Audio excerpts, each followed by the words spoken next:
I put up a rambling and semi-coherent discussion of some prominent science fiction recently, and I did not know if I would bother with any more, expecting no audience, but perhaps I will blather again into the void space.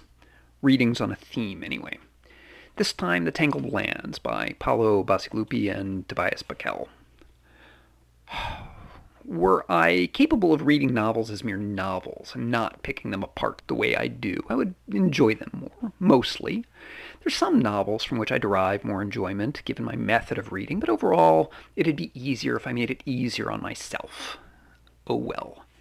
In many ways, The Tangled Lands is a good fantasy novel, consisting of a set of interlocking stories by Paolo Bacigalupi and Tobias Buckell. If I could just appreciate the design of the world and the creation, the stories as stories, the way normal humans read, I would have enjoyed the book more. There is much to appreciate about the book, but for those who cannot help but tug at a few of those loose threads, those tangled threads, it all just unravels. Why do I do this? Why can I not just read a book like a normal person? Whatever. Anyway, Paolo Bacigalupi has written some very good books, but one must keep in mind that his thing is environmental catastrophism. I try to keep things grounded in the facts of reality. The facts of reality are these. Climate change is real. It is almost certainly anthropogenic. It is causing issues, and it will cause increasing issues. It will not cause the extinction of all humanity, nor the various sci-fi apocalypse. That's not the plural of apocalypse, but it rhymes, so the judges will allow. Anyway, climate change is an issue to be addressed calmly and rationally, not by screaming your head off, nor throwing soup on paintings, nor paint on Stonehenge, nor any such insanity.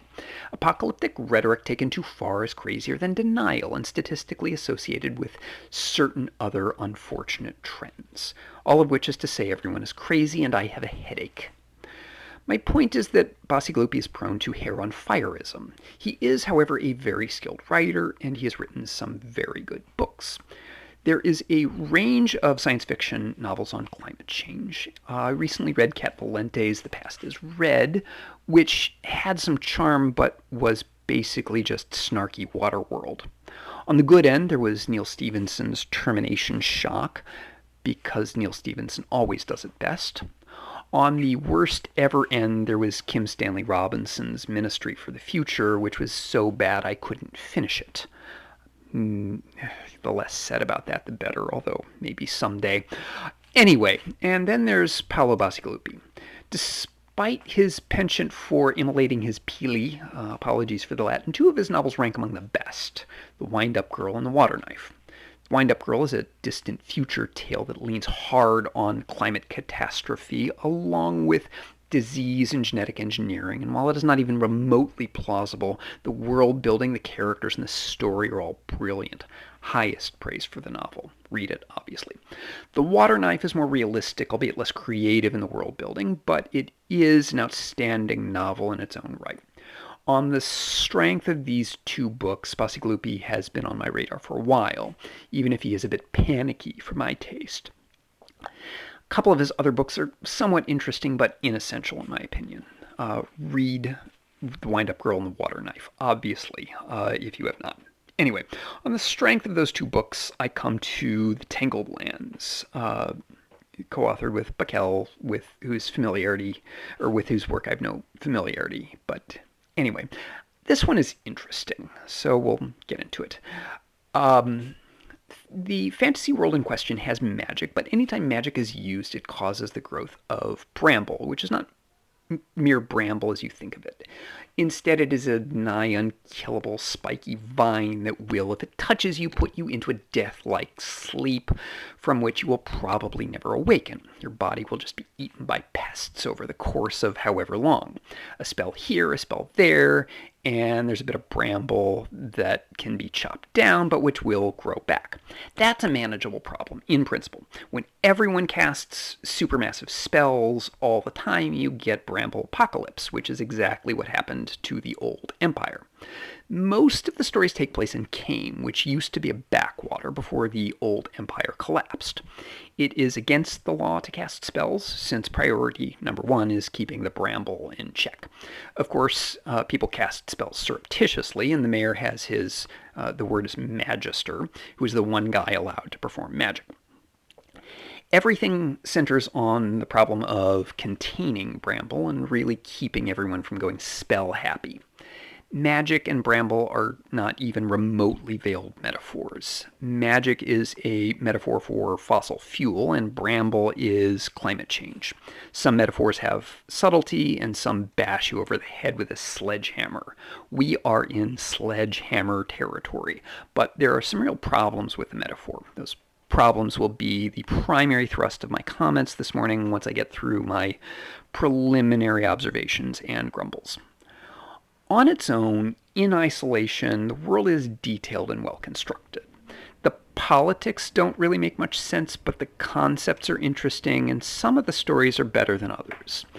I will give particular attention to the executionists, which starts out brilliantly and then falls to sloppy writing for the sake of a demanded endpoint. There is a lot of pressure in science fiction and fantasy, and to a lesser extent action more broadly, to make the action lead a woman, partly from editorial demand, partly from fan demand, and partly from the politics of the writers themselves. But unless the lead is the slayer, and she alone will stand against the vampires and the demons and the forces of darkness, and I will never stop quoting Buffy, but point being, without a gimmick, how do you write it plausibly? Writing implausibly is easy. You just have your action lead do that stupid thing where she jumps up, wraps her legs around the neck of a 6'5", 300-pound guy, and pulls him down in the somersault maneuver, and boom, scene written. The problem is that's stupid, and we've seen that fight scene a million times. Anyway, I don't watch movies anymore, and I don't know if they still do that, but they probably do. Anyway, so how do you write it intelligently? How do you write Ellen Ripley or Sarah Connor instead of whatever character I'm supposed to care about this week? By the way, can you imagine Ellen Ripley trying the legs around the neck somersault thing on the xenomorph? Personally, I think she made the smart choice with the exoskeleton in Aliens. Anyway, in Kame, spells are illegal. Get caught casting spells and off with your head. In one story, the lead character's father is an executioner, but he's dying. The family needs money, so with her father out of commission, she grabs the axe, dons the hood, and tries to do the deed when the mayor calls for a beheading. She makes a mess of it, literally, feeling horrible about it because she's human, and then feels worse because the mayor thinks it's awesome that she hacks at the guy's arms and back and leaves him screaming in agony, shooting blood everywhere, in a public spectacle before managing to do him in. Because for the mayor, the point is to scare the crap out of everyone. But our lead is horrified because she's human. This is good writing. First, as a technical point, actually chopping someone's head off is hard. But second, and more importantly, if you have a conscience, hurting someone will traumatize you. This is important. This is good writing. Writers miss this, and this is vital. Anyway, continuing. On her way home, the city outskirts are attacked by raiders, and her family is kidnapped. She gives chase. She tries to take on some armed raiders by herself, but she gets her ass kicked because she doesn't know what she's doing. They decide to hobble rather than kill her and leave her for dead. For no explicable reason, she survives and heals, but the story turns into a legend. According to the legend, instead of getting her ass kicked, the executionist, as she comes to be known because of the hood and the axe, takes on 4 raiders by herself and kicks their asses. The legend grows. Eventually, she hooks up with a caravan, and a guy teaches her how to fight, such that when she does get into a fight, she gets in one lucky shot, and then her reputation does the rest. Okay, writers, are we seeing how this is done? The way she wins is a combination of a bit of intelligence, a lucky shot, and then leveraging her reputation, which was built on a lie, but that's how she wins the fight. She is smart, and she knows how to use the legend to her advantage. Also, she just killed a guy and she's a normal human, not a psychopath. So she's traumatized and sick to her stomach. Pay attention, writers. Get this right. Okay. All of this is going great until Bacigalupi and Buckell need the executionists to lead an army of nearly untrained women armed with axes and arquebuses on a heavily fortified city with war elephants. Remember Hannibal? War elephants based on the premise that axes are awesome and the anger of widows beats everything. And the executionist wins because the narrative demands it. And they were doing so well. At least they don't jump up, wrap their legs around the necks of the war elephants, and try the takedown somersault thing on war elephants. So there's that. Anyway, the conclusion of the story demonstrates what's wrong with the Tangled Lands. Good idea, nice setup, total collapse based on a forced premise. Now let's deal with the meat of the matter. The basic premise of the novel is the failure of the metaphor. Magic is fossil fuel and bramble is climate change, as unsubtle as any metaphor I've ever read. Bacigalupi and Buckell go from there, though, to some potentially interesting political questions of how to address magic. Consider, for example, the Mayor of Cain. The first story involves an alchemist, alchemy being different from magic somehow, who builds a device that can kill bramble and hence provides the start to a solution. You can think of it like carbon capture and associated technology. Okay, so you're the Mayor of Cain. What do? Do you announce, hey, everyone, we're saved? Problem. The technology is just in the initial phase. Such an announcement might make it more difficult to keep everyone from going spell happy. The social consequence of the technology might be to exacerbate the bramble problem. Interesting. So instead, the mayor forces the alchemist to devise a device that detects magic and recent use of magic based on similar principles. Thus, he can execute magic users more efficiently and put a real stop to magic within Cain. From Cain's perspective, it's a solution after a fashion. Or consider the raiders who kidnapped the executionist's family. They are actually a religious cult. Their motivation is the belief that without a strict, fanatic religious order, people are just going to keep using more and more magic until the world is covered in bramble. So the only solution is religious fanaticism. There are shades here of C.J. Cherryh in the Cold Fire trilogy, which are outstanding books, by the way. In those novels, a distant future space expedition lands humanity on a planet where dreams, fantasies, and fears can become reality. So one of the social controls or solutions is religious order because your beliefs matter. Anyway, back to the Tangled Lands. Given the problem of controlling bramble, villainous actors have motivations that make sense, stemming from the problem of trying to control bramble, to some extent. Or really, you might say that the villains are the extreme climate control activists. You could argue that the Mayor of Cain should have developed the alchemist's technology, and he allows his own mage to do stupid, pointless magic in a corrupt system, but big picture, he's not exactly wrong.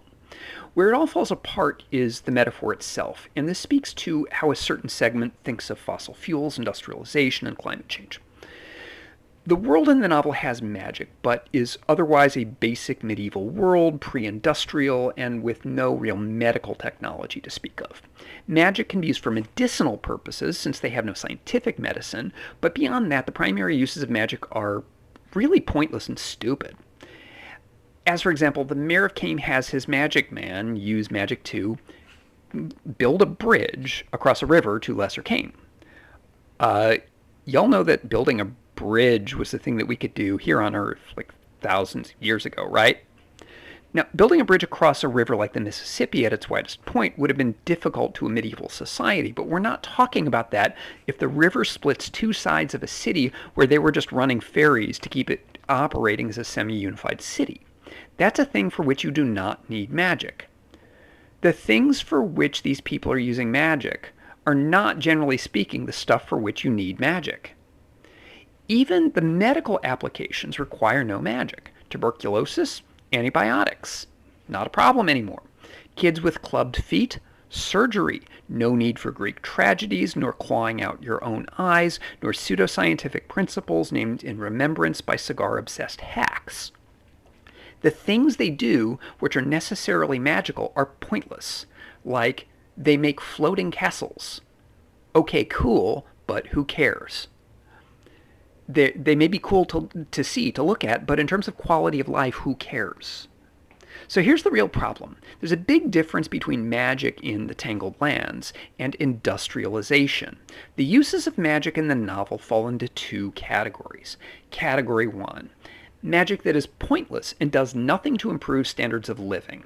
Category 2, magic that improves standards of living, but the effects of which are achievable through non-magical technology, which would create no bramble. Hence, if Category 1 magic were eliminated, would it matter? No. Eliminate it entirely with no replacement, and it doesn't matter. Substitute science and technology for Category 2 magic, and you maintain standards of living, indeed improve them, with no bramble cost. Okay, now what happens if we just stop using fossil fuels, like the Just Stop Oil Fools demand? Think of everything that runs on fossil fuels. Our food production runs on fossil fuels. That alone should make it clear to you. 340 million people in the US, 8 billion globally, and food production for that population depends on energy. I like food and its wide availability. Do you? Do you like not starving to death? Energy, that's an energy thing. That's just the start. Everything in modern civilization runs on energy. Long term, should we shift to something else? Some combination of nuclear, wind, solar, so forth. Obviously, yes. But observe the difference. We're not making bridges out of magic when physical technology would work just fine. We use fossil fuels in ways that have fundamentally improved our standards of living. I cite Steven Pinker, Enlightenment Now. From life expectancy to every other measure of quality of life, everything has gotten better long term. Fossil fuels are a part of that. No fossil fuels, no improvement in quality of life. These are just plain facts. Look around you. Look at the prosperity by every historical standard. Look at the plenitude. Look at wealth. Look at what wealth means for length and quality of life. All of that comes from technology, from fossil fuels. Now take that away. Go back and live in a pre-industrial era. Compare. Humanity is thriving. And why? Science, progress. Science allows us to progress with the application of the tools at our disposal. And everything does come at a cost. But observe the following. First, whatever frivolities we have, and we have many, we are using technology to extend life and improve basic quality, not just making floating castles for no reason.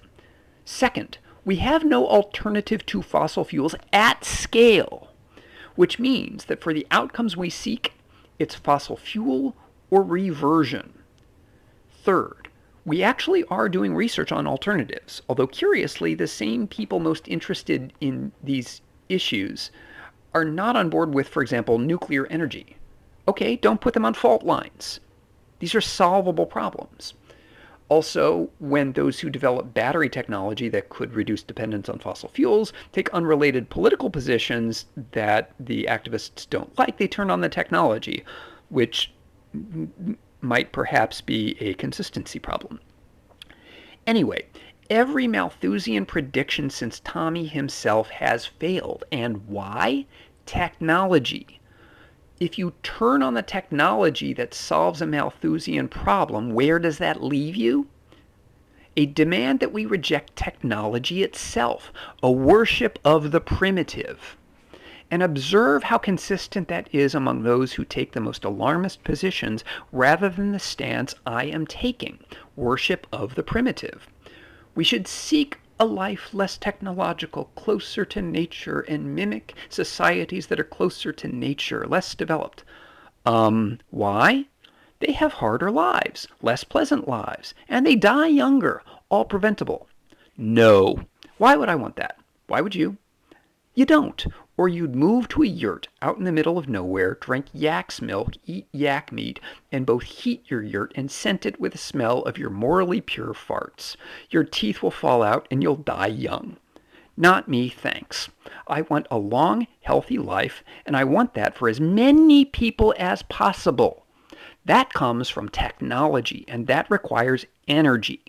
How we address that and how we address climate change given energy, these are interesting questions, but look around you. Look at the prosperity in which you live. From Statista, my source, which is reasonably reliable, life expectancy in the U.S. in 1860 was about 39, and it has risen steadily. It is closing in on 80. What happened? Industrialization. Energy. No, I'm not going back to an era where I am already past my expiration date.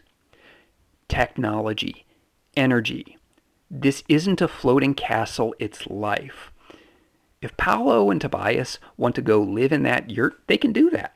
I'm staying right here. I'll support research into any technology to address energy and climate rationally. But I'm either before my expiration date or after. I prefer a social and technological structure in which I'm before my expiration date. Technology is life, not some mere game for showy displays of sorcery. And observe life in the societies that have not embraced the Enlightenment. Not a life I want. I like it here. Thanks. Well, that was another ramble. Not sure what the purpose of that was, since I don't expect anyone to listen to this. Maybe I'll do another. I don't know. We'll see.